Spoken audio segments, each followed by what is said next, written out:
mismo, Jorge. Una mujer muere en Paraguay cada 8 días y una mujer cada 4 días está al borde de la muerte a causa de las agresiones que reciben por parte de los hombres. El Ministerio de la Mujer exige que la Fiscalía dé seguimiento a los casos, a pesar que las mujeres hayan decidido retirar las denuncias contra sus parejas. A poco de acabar este 2017, la cifra de mujeres muertas en casos de feminicidio es de 38. Por más que se hagan tareas de prevención para la ministra Ana María Bayardi, esta es una generación perdida. La clave ahora está en mentalizar a las chicas y los chicos de entre 14 y 18 años de edad, de cómo llevar una relación en pareja y que no se cometan más feminicidios. Porque ahí cuando empiezan las primeras relaciones de pareja o sentimentales, cuando salen las primeras luces de la violencia, que generalmente se basan en el control. Si en esa edad nosotros ya podemos identificar, cortar la violencia, esa es una prevención, porque ellos van a ser los padres del mañana, ¿verdad?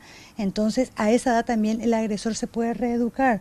Tenemos 30 casos de tentativa de feminicidio. Si tomamos en cuenta solo los feminicidios, tenemos una mujer fallecida cada 8 días en lo que va del año. Si tomamos ambas cifras, el feminicidio más la tentativa de feminicidio, podemos decir que tenemos una mujer agredida cada 4 días. La cartera de Estado recibe a diario en sus 4 centros de atención a 17 mujeres víctimas de todo tipo de agresión o acoso.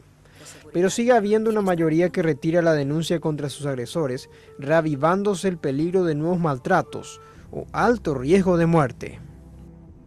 En un altísimo porcentaje, la víctima retira la denuncia.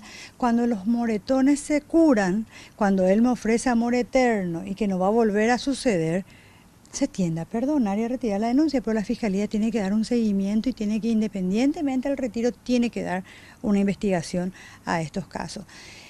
Para asistir y contener a las víctimas no solo existe la línea de Fonoayuda 137, sino que próximamente también estará terminada la denominada Ciudad Mujer, un sitio donde brindarán servicios gratuitos los Ministerios de la Mujer, de Salud y del Trabajo, controles como mamografía, psicológicos, tratamientos, cursos de emprendedurismo, son solo algunas de las opciones que se tendrá en este local ubicado en Villa Elisa. La inversión, con recursos del FOSEN y propios del Ministerio de la Mujer, es de $3 millones. Incluso se tendrá el primer equipo de control de casos de osteoporosis en un ente público, estudio que solo se estaba haciendo a nivel privado.